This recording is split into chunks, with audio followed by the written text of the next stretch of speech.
由細到大，我都真係好固執㗎，覺得只要我肯努力，冇嘢係會做唔到。一直都好努力咁樣去探索生命中嘅希望，雖然失敗過99次，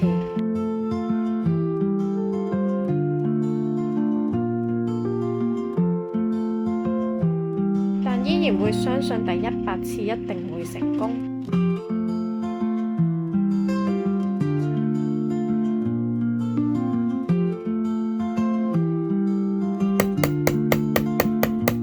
大過咗，發現鐵杵磨成針係一個執念，但係就因為呢一個執念造就到而家嘅我。依家我將執念變成信念，相信夢想，更加相信自己。雖然呢一年因為環境因素，好多嘢都變得好艱難，但係我一定會堅持繼續跑落去。唔知終點會喺邊㗎，但只要每一日都感覺到自己又成長咗，繼續閃耀就已經好足夠。就好似呢幾日發現自己內心強大咗好多，明白咗天係唔會塌落嚟，要改變現況，心要夠靜，人先識得去變通，感覺我又好似蛻變咗啦。